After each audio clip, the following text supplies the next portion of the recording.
Had I not gone to solitary confinement, I wouldn't be who I am today. So solitary confinement saved my life. Like a lot of people are angry, oh, they put you in solitary confinement. No, no, no. My actions led to the system saying, hey, this dude, we can't control him, put him in solitary confinement. That saved my life.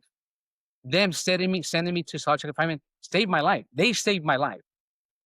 And it wasn't until I believe it was about 6 years into the sentence of being in there that I came across this book.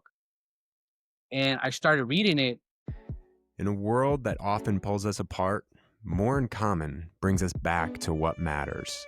Hosted by Gerren Taylor and Keith Richardson, this isn't your average podcast. It's a challenge to think deeper, question louder, and grow further. At More in Common, we work with NFL teams, tech companies, and professionals across industries to improve communication and foster compassion. And with a focus on emotional intelligence, we aim to bring a wealth of experience to help you navigate the complexities of human connection. We've never been more connected and yet more isolated. We want to explore the roots of that tension and offer a way back to what we all need: real human connection. Enjoy the show. And welcome back to the More in Common podcast. As usual, Gerren Taylor, my man Keith Richardson's out here. And today, Hey, we are joined by a special guest. This is Jesse Rodriguez, a man whose story is of transformation and accountability. Jesse's a formerly incarcerated individual with an indigenous background, but his journey did not end in the tough parts. From a childhood marked by trauma and instability and a life shaped by gangs of violence, Jesse has worked his way through these challenges to reshape himself through art, reflection, and service. And he's now here in this world sharing his path of growth, healing, and responsibility, not only with us on the show, but all the people that he interacts with in the world, offering a powerful, very powerful perspective on resilience, redemption, and what it means to change. Jesse, welcome to the show. No, thank you guys for the invitation. Well, it was funny because how I met Jesse was kind of through the power of his aura in a way, right? Like just walking in the streets and just seeing somebody kind of glowing through life and like having a good time. And I'm always attracted to that kind of energy. So we started, just chatting in the street at a vendor. And then from there kept in contact, and I've seen a lot of your lives on TikTok, Jesse. So you're a very talented artist. He does a lot of beadwork as well, and the lives that he uses to not only like share the work, but is also very amazingly therapeutic in some ways. I see a lot of people share their own stories with you in the course of the TikTok lives, and I wanted you to tell us a little bit about your transition into that, and then we'll go back to your whole story. But I want people to kind of understand what it is you do now first, and then we'll get to how you got there. Okay, well, I started doing so. Just to give you just a little bit, is I paroled on September 15th of 2023, right? And when I got out, I had the mindset of creating art before I came home, right? Like art is like what saved my life. I always tell people that, right? And so when I got out, I posted pictures of stuff that I do on Facebook, right? Just to put out my work out there. And at the time, I was volunteering with this organization called Compassion Prison Project, which I made while I was incarcerated. It's about trauma informing not only the persons incarcerated, but staff as well, because they also are people with trauma, right? And so my niece, I was living with my sister and two of my nieces. And so they would see me every Tuesday, 11 o'clock. We have a community meeting, right? People from all over the world and go on there and share their stories. So I happened to be one of the guys that was part of that organization that has actually done time and has gotten out. And so I was sharing my story and I was sharing some of my beadwork, and I sat there and beat it all day, right? And my niece is the one that says, she says like, Uncle, how come you don't do it on TikTok? And so again, I did 26 and a half years, right? So when I got incarcerated, technology, what is today, was non-existent at the time. Right. And so I was like, no, I'm good. I mean, I thought Facebook was the thing. So I was like, no, I'm just gonna post stuff on Facebook and just put it out there. She's like, yeah, but you can sit there and bead and what you do with this organization. You can share your story with them. People want to hear your story. And so I kept saying, no, I'm okay. I'm okay. Like I feel weird just talking to the camera and not actually having a conversation with people. She's like, no, they talk to you, but it's just through text. And again, I was away for so long, technology wasn't available. Texting, I don't text to the day. The only person that I text is my wife, right? And so I was like, no, I'm okay with that. But one day she like talked me into it. She's like, come on, I'm gonna show you how to get on there. So she hooked up my TikTok and we started putting on videos on there. And I got a pretty good response, right? People were like, hey, it's really beautiful beadwork. And so I started like, okay, maybe I got something here. And so when I got on there, I was very nervous because again, it's weird for me to just talk to the screen when the screen's not back to you. But people started asking me about, so how long have you been beating? So I started sharing my story, and I said, well, I've been beating for over 30 years. I started beating when I was a kid. Um, but this is my first time being on here. And so I started sharing my life experience with people like, hey, I just got out of prison. I was 26 and a half years incarcerated. And I started sharing my childhood trauma. And that's what I started attracting, people that hadn't resolved trauma. And I was doing this before I came home. It was just I would sit there and talk to people, so we would create a dialogue about trauma. But for me, it was so hard because people are texting, and I still don't know technology that much. But I would bring up people to the panel and be like, "Well, talk to me." And so we identified um, with trauma, right? Everybody's experienced it, and so I was able to share with them how it was that I have learned to heal my own trauma, heal my inner child, because we all carry an inner child, right? And then from there, I created a charity in 2015 while I was incarcerated, which called Project Giveaway, and its mission is healing through beating, right? And so we started working with organizations, doing fundraisers and donations, stuff like that. And so I told myself that that's what I wanted to do. If I'm gonna do it on here, that's what I like to do. And so one of her first ones was there's this little girl and her mom that sell mazapanes and it's right. And we came across her, and so my wife and I said, "Well, let's see what we can do." And so we brought it up to the community on TikTok, like, "Hey, this is what we like to do. Would you guys support us? Like, if you buy a piece for let's say $10, can we add 10.50, and that 50 will go to a fund to take this family to go shopping for the needs that they have." And it was very well received, right? And it just snowballed to what we do today. Now, what we're doing today is I beat every day between 8 and 9 in the morning, Monday through Friday. Um, and I beat for about 5 6 hours. But I'm always talking about my story. I'm always talking about I'm a survivor of domestic violence, right? I was in a relationship where I was being abused for 10 years, right? So I talk about what are those like signs. So everything that I do is about sharing my story and sharing my art in the hopes that somebody can identify with one part of it and say, you know what, maybe I can try that and maybe it'll help me heal, right? So it's just about using my art and using my story of change to show others that hey, this guy was sentenced to death by incarceration, and look at him today. And one thing that you say, and people always say that, and I receive it, right? Where they say they see this light, like this peace, because that's how I feel. Mm. I feel I'm at peace. I have no stress, right? And I'm very at peace with myself. I'm responsible for a lot of things. I never take the easy way out and say, well, had they not done this, I wouldn't have done that. No, I take full responsibility for my actions, for harming people. But I share my story in the hopes that others can see themselves in me. Like I tell people, look in the mirror. Like if I did it, you can do it. And so for me, it's just feeling to use my art and use my story to be of service. So that's what I dedicate Well, myself to today. It's my beating and sharing my story. Like when I met you, I was actually doing a live with the vendors, like, hey, this is what we're doing. And then when I heard you guys talking, then your partner and I got to talking, and then we got to talking and we connect. Like I always tell people, like I'm a big believer in energy. Energies connect. Like you say you're attracted to a certain light, right? Well, you call it light, I call it energy, right? Which is the same thing. But it attracts each other. If you see people out doing things that are not healthy for themselves, you don't want no part of it because it's not in line with your energy. hmm. Well, thank you for giving that background, Jesse. I think what's really interesting, and I share this with the audience to think about what this episode, next episode is going to be. We talk a lot about mental and emotional health.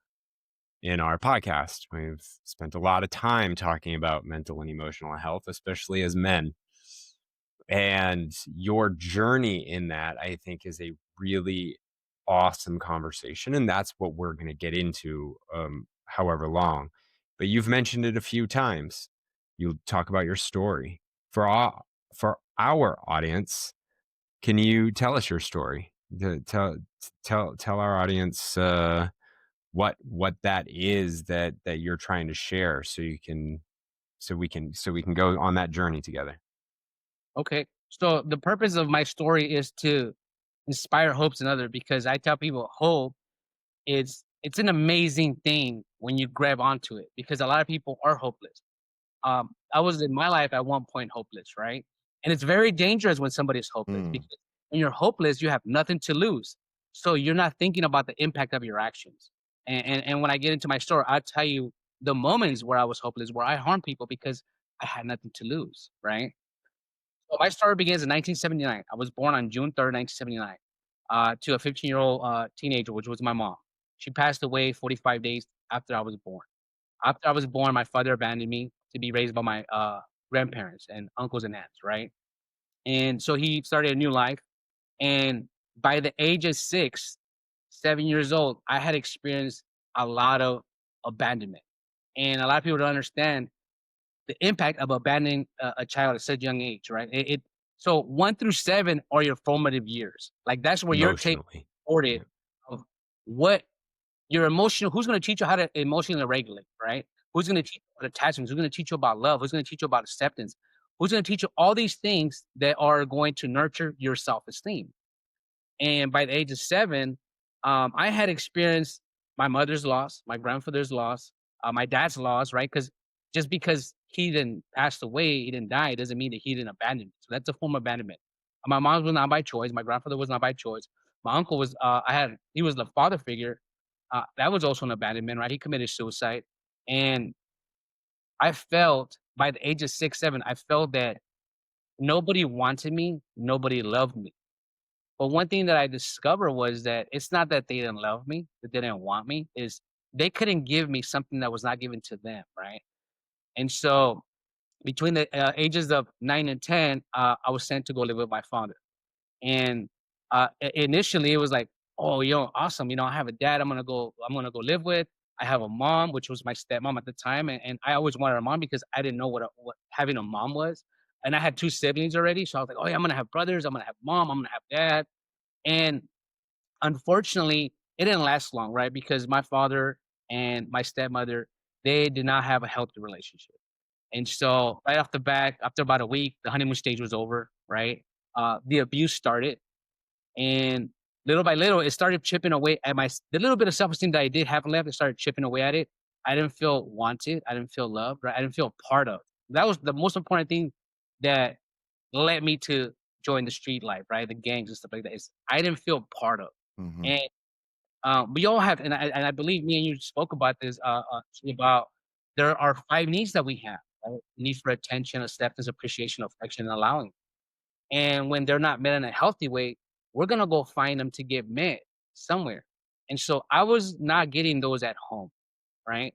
I didn't feel part of the family. I didn't feel like people paid attention to me. I didn't feel appreciated. I didn't feel affection. My father never told me I love you till I was 36 years old. You Wow. know, broke me the day he told me that it just broke me Yeah. because all these years I had been looking for that. And so because there was substance abuse, there was domestic violence in the house. It it it froze me. Like the impact of the domestic violence in the household, the substance abuse, it impacted me in such a way that I normalized it. And we learn our coping skills from our parents. We learn how to soothe from our parents, right? And so what I learned was that violence and substance abuse are our solutions to our inner and outer conflicts, right? And so I started adapting those at a very young age. And by the age of 12, I joined the street gangs and got lost in that lifestyle, right? I was in and out of the juvenile hall system. I was um, introduced to alcohol and drugs, and those were my coping skills, right? And at age 18, I was a drug dealer on the street. I was a gang member, and there was a confrontation with uh, 3 other gentlemen. and I shot all three of them. One I murdered one of them, and the other two survived, but they're on wheelchairs for the rest of their life. All on the run, got arrested, and got convicted, and was sentenced to prison. While in prison, that's where it came to the point where, again, I was hopeless. I was given a death sentence by incarceration, meaning I was never supposed to get out of prison. So from 12 to 18, I was in and out of the juvenile hall system, Right. serious crimes, right? Um, and so when this happened, for me, it was like, well, if you're gonna throw me away, basically that's how I looked at it. Like, you don't want me, you want to throw me away, and this is gonna be my life. Because from 12 to 18, I had normalized incarceration. It was like, oh, I'm gonna be with the homeless. I'm gonna be with the homeboys. That was the distorted belief system that I had, that this is my family, right? And I believe I shared the story with you. I had such a distorted belief system that for me, I needed to do whatever was necessary to have the acceptance, have the attention, have the affection of the gang members that I was part of, right? And I became willing to do anything, and I did that. I took someone's life, and I attempted to take 2 other people's lives in the process of this unhealthy desire for it. Because we all have a desire to be accepted. But Hmm. today, I have a healthy desire. Like, I'm not going to do something that's gonna jeopardize me and or harm others, right? And back then, I didn't have that. I had an unhealthy desire, meaning I was willing to do whatever you wanted me to do as long as you paid attention to me and you gave me the accept, right? And you showed me a little bit of affection.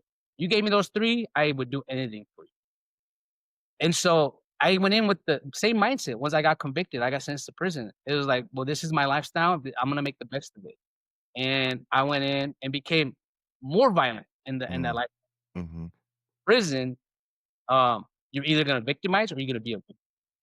It's that simple. There's no, well, I don't want to be part of either. No, it's gonna happen one way or the other.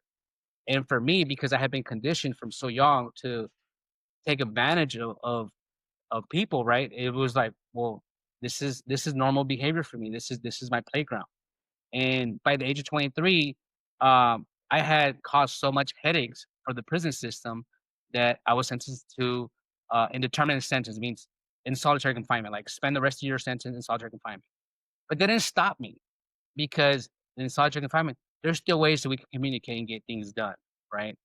And I continued that path. But then I came across a book. I came across a book. It's called Wounded Boy's Heroic Man. And it's called Wounded Boy's Heroic Man, A Man's Guide to Recover from Childhood. And when I started reading that book, I saw myself in the pages. It was describing all of the abuse that I experienced. And when I started seeing that, I started thinking like, damn, this person must have been in my living room. Like, and at Wow. that time, it was like aha moment for me. Like, wait a minute, so this didn't just happen to me. Because when you're in the moment of experiencing trauma, you think like you're the only one, and that's where shame comes in. You don't want to talk about it because it's like shameful that this happened to you, right? But I started discovering that what happened to me was not my fault. There's nothing that I did to deserve. I was physically, emotionally, sexually abused, right? By the very people that were supposed to take care and protect me. So in my young mind, that created this mindset of, if this is how my family is going to treat me, what can I expect from the world? Right? And so you develop this personality of like, I'm not weak. You're not gonna take advantage of me. And then because of that belief system, then it makes it easier psychologically to abuse others, right? Because it's either you or me, but it doesn't have to be that way. Well, it's like you were saying about being incarcerated, right? Like you start to see the world in this binary victim or victimizer kind of thing, and you're like, it's not going to be me. Like, you know what I mean? Like the person being the victimized is not going to be me, and it definitely can affect how you take those decisions. So in solitary, you get this book. It starts to help you identify that you're not alone in the trauma experience, and you know how well partially too. I want to understand like how did the change from being in the population to solitary confinement maybe even help you find the time to find some books like that to start digging into that, or were you already into that? And then once you got that book, what started to happen? Okay. So and somebody asked me this question a while back, like when did the change start, right? Mm-hmm. And had you not gone to solitary confinement, would you still have changed? And I tell people, I take no pride in my actions that led me to solitary confinement.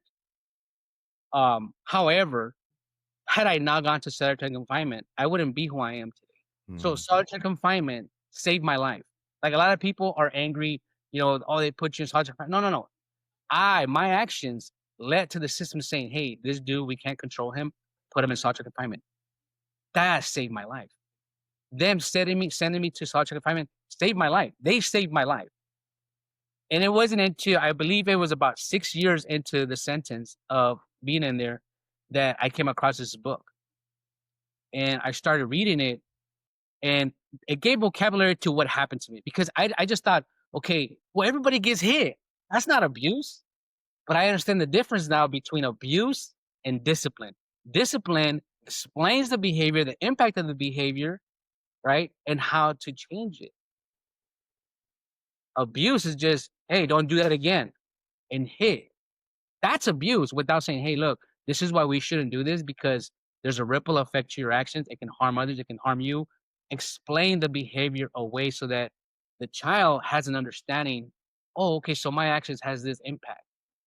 And I was never taught, hey, don't do that. Why not? Because I said so. Because I said so doesn't teach a young child. Um, it's called oh, I'm getting a blank. Healthy choice and decision making skills. You explain, hey, don't put your finger in the fan. Why not? Because if you do, right, what can happen? It can cut your finger, or it can force the circuit, and it can, you know, et cetera, et cetera. Explain it away so that they understand. Or don't touch the stove. Why? Because I said so. What do you mean? Why? That's not okay, right? So I learned a lot of that. I learned about the difference between discipline and punishment, right? Abuse and discipline. But I learned also like what happens to you when you're abused. When you're disciplined, it builds confidence because it's teaching you critical thinking. But when you're abused, it's developing resentments, anger, then rage, right? And anger has 3 stages. You got the calm stage, the buildup stage, and the explosion, right? And as a child, because you don't have an outlet, you're just building up, building up, building up, building up. And then when you get the chance to act it out, you explode. And people are like, man, that kid's crazy. Why is he acting out like that? It's because he's been on that buildup stage for so long. So I learned so much about what happened to me because of the trauma. But the best thing that I learned out of that book was that it can be undone, Hmm. right? It's again, I talk about self-esteem is like a plant. When you take the plant and you bring it home and you just sit out in the sun and you don't water it, what happens? It's sun's gonna hit it. Yeah. But if you're watering it, right, it turns into a beautiful plant. And so that's one thing I learned from that book that I had to water my self-esteem, right? And so I came across this other book after that, which is called The Six Pillars of Self-Esteem. How do you do that, right? And so this book, it saved my life. It instead of I had this lens of what's wrong with you? Like, what's wrong with me?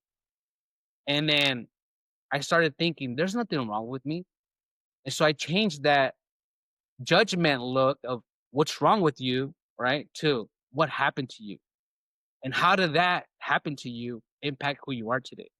And it was like I tell people, I get emotional talking about it because it's everybody can have that moment. It just takes a little bit of time. And yeah, to what you were saying, having been sentenced to solitary confinement gave me the opportunity to like because I've had the question since I was a kid, like why me? Why me? Never had the time nor the books to understand that what was happening to me was not unique. Like a lot of children experience this. But what keeps us from talking about it?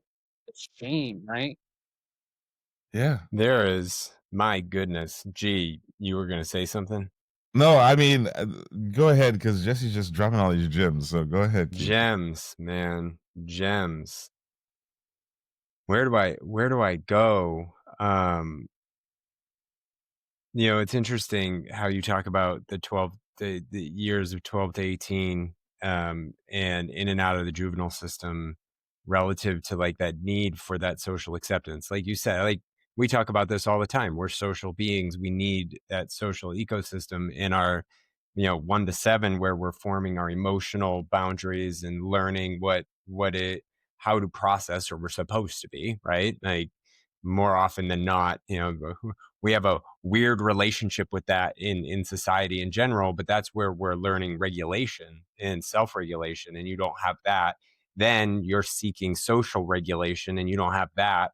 And it's just easy to see the path that any of us can go down, right? Like that there is that element that then creates this external judgment of saying you're a bad dude, right? Like so then in your mind you're trying to fill these needs, wondering why you're a bad dude, and that shame starts to creep in, that isolation of shame that is so hard to unwind, because also you're in a a culture that isn't going to necessarily promote vulnerability, Well, I right? mean, Like you're not going to be talking to the dudes and saying, "Hey, I'm feeling pretty bad about myself right now," if right? if you wanted to make a recipe for a vicious guy, like Jesse's story is the stew, right? Between the abandonment part, then the going in and feeling like you're gonna have that family to not end up, right? To have that part taken away from you. That, oh yeah, like I can definitely see how that would lead you to street gangs, and like you said, like I'll do whatever to be a part of this. You know what I mean? Like that part of the not only the never having it when you're really young, but thinking you were going to get it, and then that not being what you thought it was going to be would really impact, I think, anybody in And that then way. yeah, and then you fast forward into the age, right? Now we're starting to grow up, right? What you said, you were in solitary for 6 years before you found that book, right? So you would have been 29 Um, so let me look. Yeah, 29. Yes, 29 going okay, into. going on to 30. So like mental maturity, emotional maturity starts to just play a role. But I find it interesting, and I'm curious for if the after years of isolation and seeking, the you took advantage of the opportunity when you were at your most isolated, right? Being in solitary. What made you what made you say, I'm gonna read this book? Like, Wait, what a so pivotal moment, right? so let me explain how in solitary confinement. So when you're in solitary confinement, it's changed now, but when in that era, right, from 2000 to 2011, when you went to solitary confinement, right, they come by every Sunday. You can get books sent in. You can get up to 10 books. But you come out of those books and you have 23 hours a day in the cell. You get out 1 hour if you're lucky, right? Um, so every Sunday they come by and say, "Hey, you want to change your book?" And so they give you so we used to go for the fattest books because they last longer, right? You're trying to keep, right? Yeah. And so we would go for the biggest books. But in this case, I read a book prior to that, and it was Daniela Steele, right? And I can't remember if it's called Family Jewels. I'm not familiar with it. If that's Family Stone. yes, no, Danielle That Steele. yeah, Danielle they Steele. made it a movie. Yeah. It's called Family Jewels. And in that book, it's back in the war days, like World War II, right? And it talks about some of the stuff. And when and there's a part where she is having the baby by herself because her husband's off at work, and she's talking about how she felt being alone. Like, I felt hopeless. I felt this is when I started hearing all these words like powerless, hopeless, helpless, right? And I Mm. was, huh. And then I was done with that book, and they came with the card. I was like, well, let me get that big book. I didn't see the title. I'm just looking. The more pages, the better. And so I grabbed that book, and I was like, well, I'm stuck with it for a week now. And so I've read so many books because again, you're just stuck with nothing but time. You go through all Yeah. the has books around, right? And so I started read it, and when I read, I was like, man, this is boring. Like, what is this? Right? And I needed a thesaurus for a lot of those words. And I was like, well, what does that mean? Well, what is that? And so I kept struggling because again, let me just back up a little bit. So I got out of school. I quit going to school when about 2 weeks after I went to the 7th grade. So I went into the prison system with a 6th-grade education. I didn't know how to write. I didn't know how to read, right? And I was teaching myself. I was reading a lot of Spanish books. I was teaching myself how to read and write, so I can read and write in both languages fluently. But at the time, I was struggling still. And so when I started reading this book, my question that I had when I used to sit in solitary confinement as a juvenile was, why me? Like, how did I end up like this? Like, what happened? Like, and I used to always have this, like, poor me attitude, right? Like, why does this happen to me? Why, why me? But end up like feeling bad for myself, right? But in this book, I learned why me. Mm. So once I got a little taste of, what happened to you is not your fault, right? Your parents or your caregivers did the best that they could with the understanding they had at the time. It doesn't justify what they did, but explains it. Once I started getting, because I had a lot of resentments. I had a lot of resentments towards everybody in my life, right? Even towards Yeah. me, like, you'd be so dumb. How can? And once I started reading and I truly started understanding what I was reading, it was like aha moment. Like, what is this? I want to know more. Like, what do you mean that this is not my fault? Because a lot of years, or it's not your parents' fault. So it's nobody's fault. There's things that happen that play a role in shaping you, right? And unfortunately, in my case, most of the people that were in charge of shaping me into a healthy human being, they weren't healthy themselves because the tools were not given to them. So they can't give you the tools. It's like if you go to a guy that's building a house and you're trying to learn how to build a house, right? You're gonna go to somebody that knows what they're doing. Mhm. And if they don't know what they're doing, you're gonna build a pretty shitty house. And that's what happened to me. The architects of my life were shitty architects, not because they didn't want to be good architects. It's just they were Mm. passing on what was given to them. Like Yeah. trauma, right? Yeah. They can't teach you what they don't know, you know? And so we're at Okay. the 30-minute point, guys. So what we're gonna do Yeah. here is we're gonna take a quick break because we like to chop our episodes up for people to do, digestible. We have a Yeah, lot let's more to just talk about. we're with just Jesse. scratching the surface here. Yeah, right? we have a lot more to let's talk take about, some Jesse. time. We're gonna process the story, and then I wanna take this conversation because there's a couple of things that you said that I think are really, really important. This is the More in Common podcast. I'm Gerren. That's Keith. We'll be back with more from Jesse in next week's episode, you guys. This is good. Hey, This is click, just so good. click, like, share, do all the things because you want to tee people up for next week. Thanks, guys.